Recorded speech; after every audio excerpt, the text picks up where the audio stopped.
자, 이번 시간에는 서체 활용에 대해서 알아보도록 하겠습니다. 일단 첫 페이지에 보면은 문자, 서체, 영어로는 타이포 이렇게 나타나는데 이거는 우리가 일상에서도 많이 활용되는 의사소통하기에 좋은 방법이죠. 그래서 70%가 타이포그래피 글씨에 의존하고 있다라고 되어 있고요. 그래서 또 전달하고자 하는 내용이나 인상이 무엇이냐에 따라 적절한 서체를 선택하는 것이 중요하다. 현재 우리가 작업하고 있는 거에 좀 약간 중요한 부분 같아요.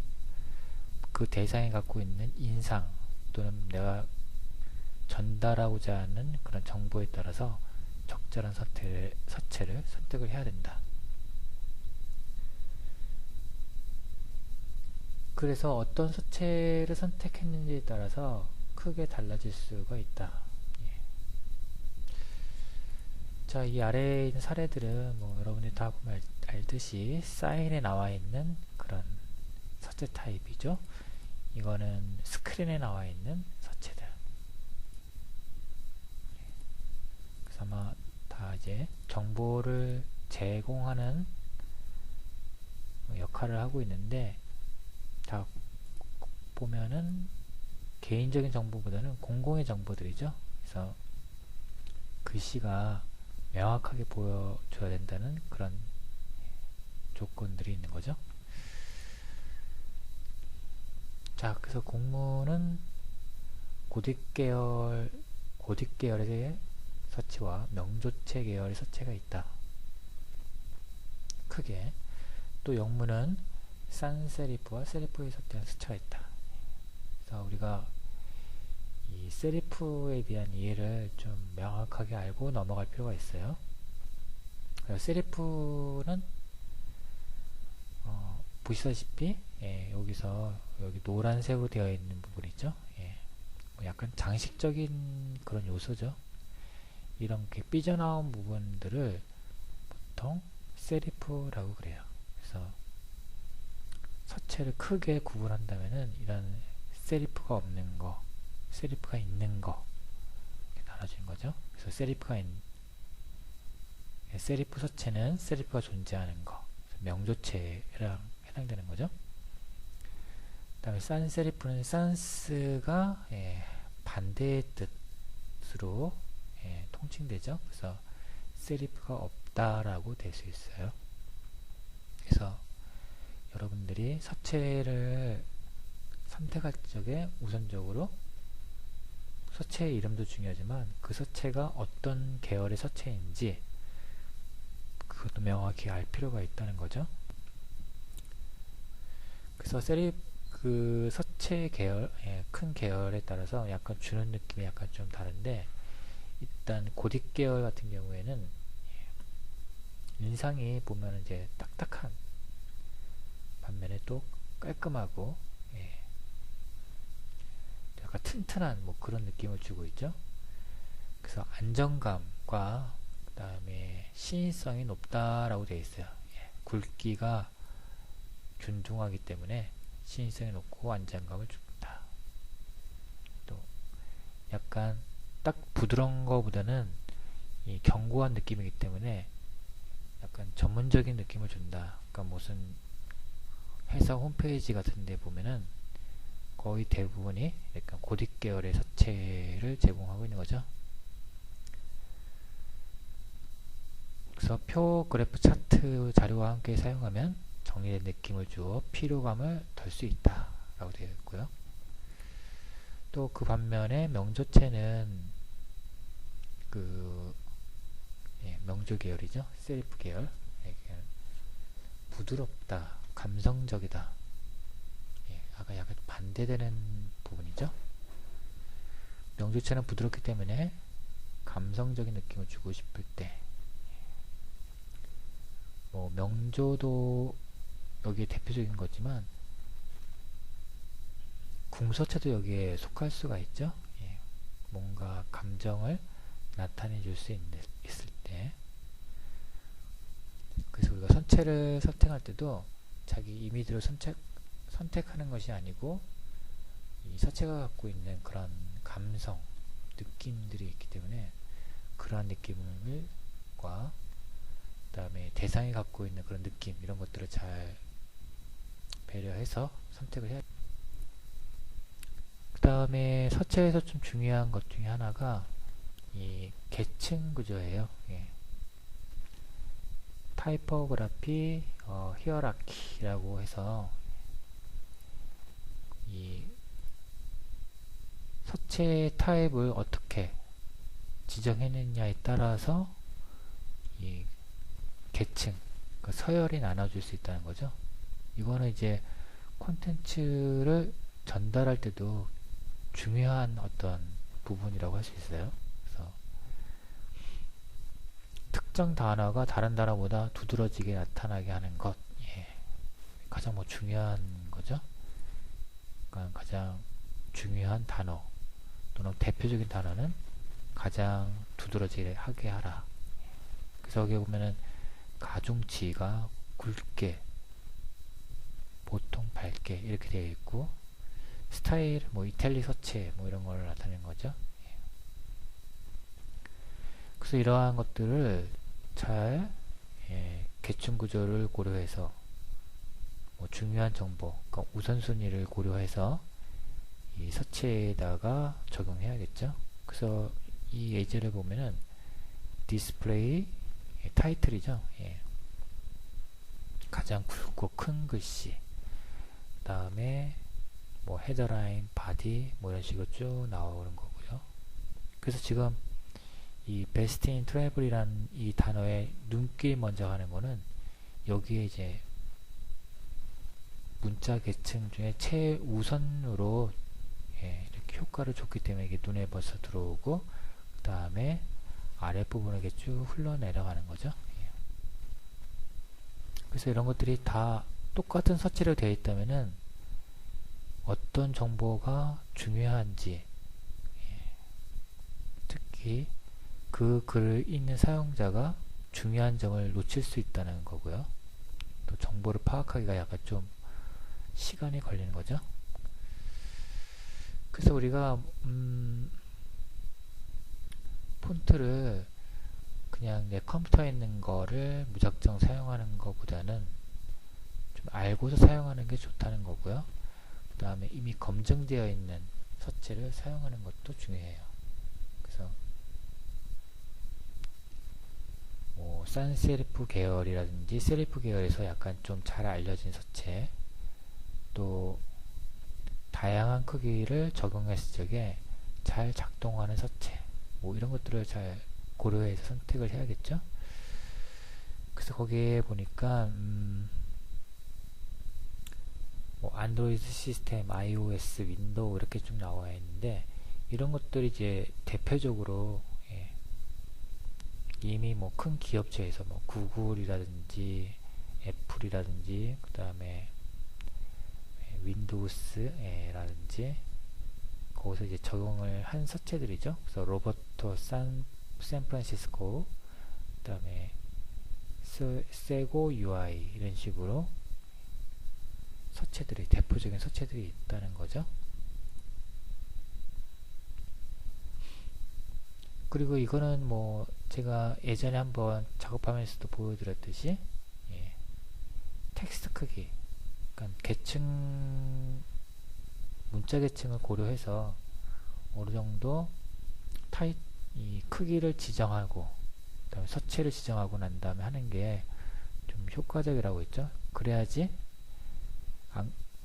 이런 게 지켜지지 않으면은 또 작업할 때마다 어디 사이즈는 크고 어디 사이즈는 작고 막 그럴 수 있으니까 가급적이면 정해주는 게 좋아요. 그래서 본문 서체, 바디 서체 같은 경우에는 지금 보는 것처럼 뭐 레귤러, 보통 사이즈의 14에 13포인트, 그 다음에 그보다 더 작은 캡션은 12포인트로 한다.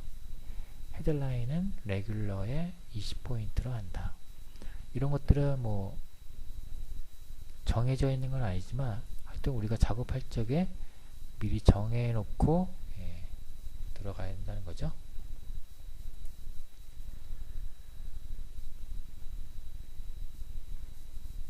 그래서 서체의 크기를 우리가 12포인트, 14포인트 등 각각 정해 놓고 그것들이 잘 작동하는지 또 위계에 따라서 잘 보여지는지 정하는 게 낫다는 거고요. 이거는 이제 제가 과제 시간에 한번 얘기해 드렸는데 타이포그래피의 속성 정렬이죠. 가운데 정렬, 왼쪽 정렬, 오른쪽 정렬. 그래서 가급적이면은 한쪽 정렬을 사용하는 게 좋다고 그랬어요. 가운데 정렬보다.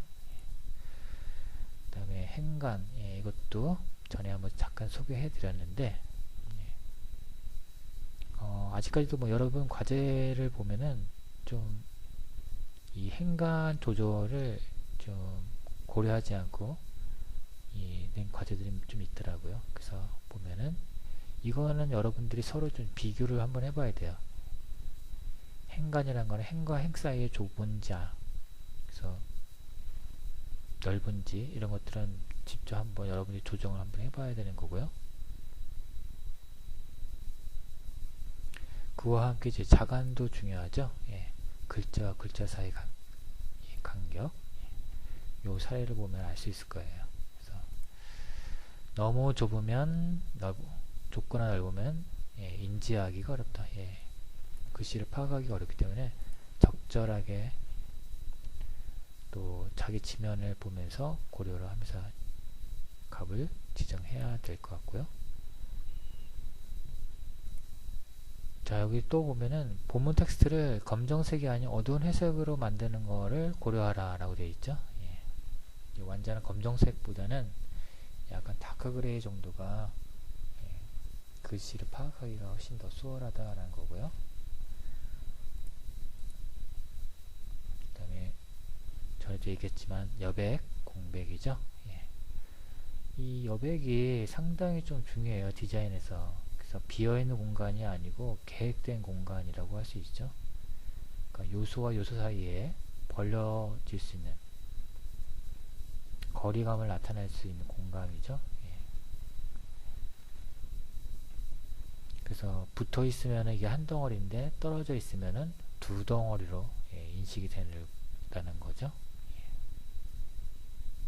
그래서 약간 미미한 차이지만은 요 두 개의 차이를 보면은 여기 사이가 살짝 좀 떨어져 있죠. 그러면서 그룹이 이렇게 하나, 두 개 그룹으로 묶이고 있어요. 자, 이것도 흔히 실수하기 쉬운 부분인데 굵기. 글씨를 잘 보이게 한다고 하기 위해서 모든 본문 서체를 두껍게 하는 것도 별로 좋은 방법은 아니죠. 그래서 보통 본문은 레귤러, 노멀한 사이즈를 많이 사용하고, 그 다음에 굵은 서체는 주로 이제 강조할 적에 뭐 타이틀이라든지 제목에 많이 좀 사용을 하면 좋을 것 같고요. 그래서 너무 가늘거나 굵은 서체를 사용하면은 그리기가 쉽지 않다라고 되어 있죠. 그래서 주의를 해야 되는 부분이고요. 자, 그리고 또 우리가 고려해야 될 부분들은 이 문자를 가지고 정보를 표현할 적에 잘못 인식되는 것들을 좀 막아야겠죠. 특히 내가 작업하는 부분이 시력이 좋은 사람도 있을지만은 시력이 나쁜 사람, 저시력자라든지 고령자 이런 사람들은 시력이 상당히 안 좋기 때문에 작은 글씨를 읽는 게 상당히 어렵죠. 그래서 여기 사례를 보면은 시력 저하가 오게 되면은 상이 흐려지기 때문에 지금 이 세 가지 서체를 보더라도 약간 상이 흐려지면은 아예 글씨 자체를 파악하기 어려운 서체들이 있는 거고, 그 다음에 숫자 같은 경우에 또 이런 숫자 정보들, 특히 요새 금융 정보들이 이런 숫자 정보를 많이 활용하죠. 그럴 적에 이 열려있는 공간, 이런 공간들이 또 마찬가지로 상이 흐려서 잘 안 보이는 사람들 같은 경우에는 이게 닫혀져서 잘못 판단할 수 있다는 거죠. 그래서 O자가 U자로 보인다든지 또 U자가 닫혀서 팔자로 보인다든지 뭐 이렇게 판단할 수 있으니까 이런 것도 약간 고려해 볼 부분이고요. 자, 이거는 예전에 제가 한번 계속 소개를 해드렸었는데, 가급적이면 서체를 선택할 적에 가족 서체를 선택하라고 그랬죠. 패밀리 서체. 그래서 서체를 다운받아서 보게 되면은 이게 단계가 나와요. 이게 2단계냐, 3단계냐, 8단계냐, 9단계냐. 그래서 가급적이면은 하나의 서체로 다양한 굵기와 크기를 대응이 가능한 서체가 가장 좋다고 그랬죠.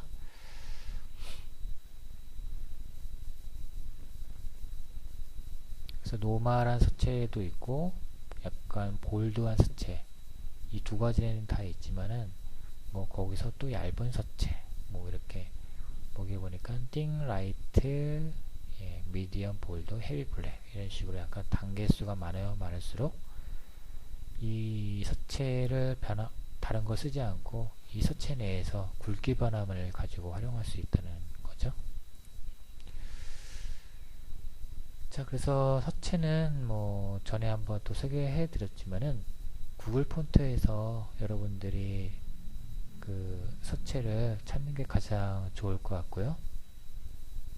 그래서 여기 카테고리에 보면은 세리프, 산세리프, 디스플레이.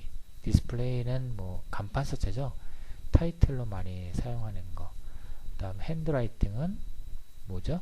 이게 필기체죠. 그 다음에 모노 스페이스. 이것도 약간 좀 굵은 서체를 나타낸 거고요.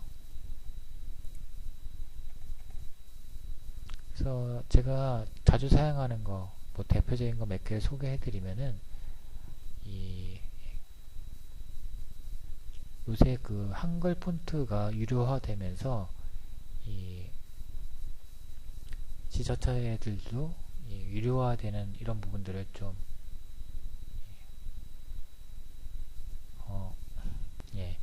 유료화되는 부분들을 좀 고려해서 자체적으로 서체를 개발해서 배포하는 사례가 많이 있어요. 그래서 이거는 이제 아모레 화장품에서 나온 그런 한글이고, 그 다음에 그 제주고딕도 마찬가지죠. 그래서 지자체도 마찬가지로 자기 지자체 이름과 함께 서체들도 많이 개발하고 있어요.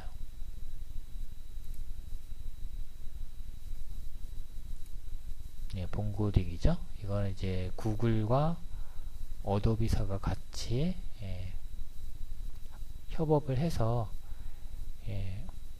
전 세계 언어를 약간 통일화시킨 거라고 할 수 있겠죠. 그래서 이름은 영어로 이제 나토산스 KR이고, 뭐 일본 본고딕은 나토산스 JP 뭐 이런 식으로 되겠죠.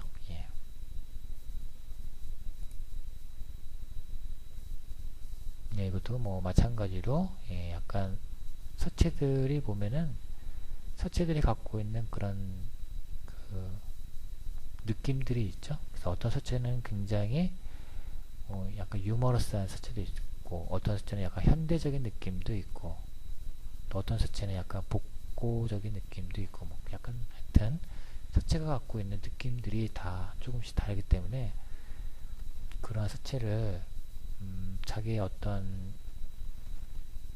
감정에 따라서 선택하는 것이 아니고 그때그때의 작업 대상에 맞게끔, 주제에 맞게끔 잘 선택을 해야 된다는 거고요. 자, 이거는 뭐 쭉 읽어보면 될 것 같고요. 그래서 여기 서체를 좀 약간 다운받을 수 있는 곳, 이거 이제 주로 영문 서체들이죠. 영문 서체를 다운받을 수 있는 곳을 한번 보도록. 자, 저 화면에 보고 있는 거는 이제 천일 폰트라는 것인데, 예. 영문 폰트는 뭐 인터넷에서 나눠주는, 예, 배포하고 있는 사이트가 굉장히 많이 있어요. 근데 이제 그 중에서 좀 여러분이 선택할 수 있는 거는 이 카테고리가 좀 잘 되어 있어야겠죠. 예. 그래야지 그 카테고리에 맞게끔 서체를 선택해서 찾아갈 수 있으니까요. 뭐 가령 뭐 내가 작업하고 있는 부분이 뭐 테크노, 디지털 LCD 뭐 이런 서체들이라든지 또는 막 빈티지하다, 예. 또는 여기 사이즈 보니까 뭐 포스터, 디스플레이, 헤드라인, 예, 이런 식으로 그 서체 크기에 따라서 서체 종류를 나누는 거고, 무게에 따라서 요거 이제 스타일이죠. 예. 여기 보니까 뭐 귀여운 서체, 팬시 서체, 엘레강트는 뭐 우아한 서체 뭐 이렇게 나오죠. 그 다음에 무드, 위드에 관련된 그룹핑. 그 다음에 여기 보니까 이제 연도별로도 나온 서체도 나오네요. 그 다음에 나라별로도 나온 서체들. 그 다음에 테마. 그래서 이런 카테고리가 잘 구분되어 있어야지 내 주제와 맞는, 예, 카테고리를 찾아서 할 수 있다는 거겠죠. 그래서 그 중에 하나, 예, 엘레강스한 거를 보도록 할까요? 아니면 디스플레이, 엘레강스.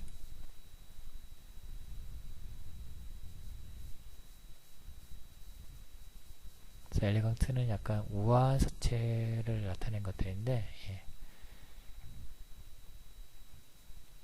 예, 이렇게 서체가 있고, 그래서 이 사이트의 특징은 그 서체뿐만 아니라 서체를 활용한 그래픽을 또 마찬가지로 볼 수가 있어요. 예. 그래서 이 서체가 이러한 그런 느낌을 주고 있다라는 것들을 그래픽을 통해서 볼 수가 있는 거죠, 미리.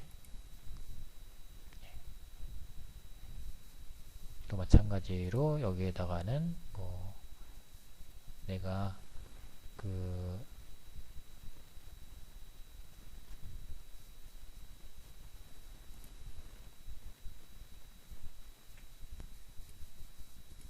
그래서 내가 그래서 이거 여기다가 뭐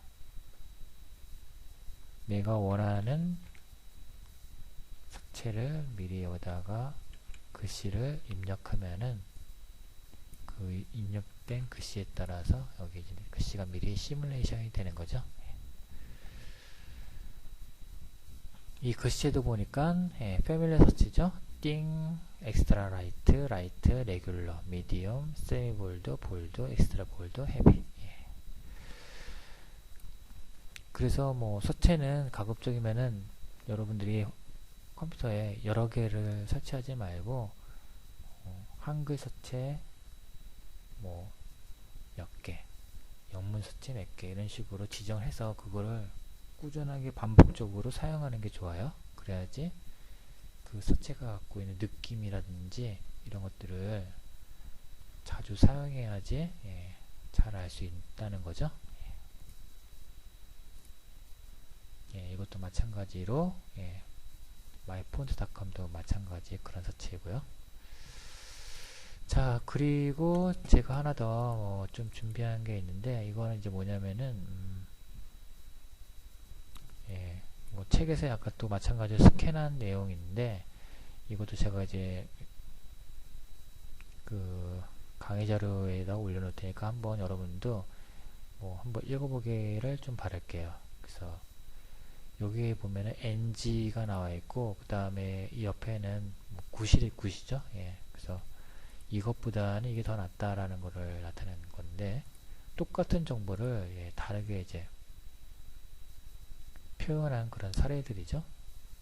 그래서 가운데 서체보다도, 예, 약간 좀 한쪽으로 되어 있는 서체들이 훨씬 더 보기가 정보를 더 읽기 쉽다는 거랑, 그 다음에 여기서 나와 있는 이런 표현들, 지금 보면은 이런 식으로 하니까 훨씬 더 눈에 더 잘 들어온다라는 걸 좀 나타낸 거고, 그 다음에 또 마찬가지로 내용에 따라서 주제를 명확하게 표현하기 위해서는 텍스트를 약간 좀 변화를 주는 게 훨씬 내용 전달 측면에서 좋다는 거고요. 그 다음에 이거는 우리가 이제 그리드에서 투 컬럼에서만 했던 그런 그 부분인데, 만약에 이 부분이 약간 좀 속도감 있는 그런 내용이라면은 지금 보는 것처럼 뭔가 기울이게 되면은 불안정해 보이긴 하지만은 뭔가 시선을 좀 자극할 수 있다는 거죠.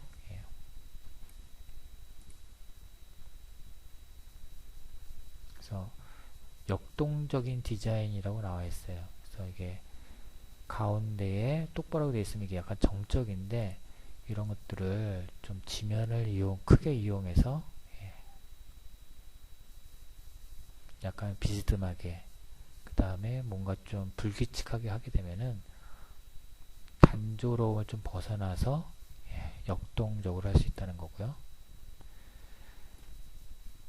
그 다음에 텍스트와 라인, 그래서 텍스트 사이의 라인을 적당히 활용하면은 또 지금 보는 것처럼 가독성을 높일 수 있고 단조로움을 벗어날 수가 있다.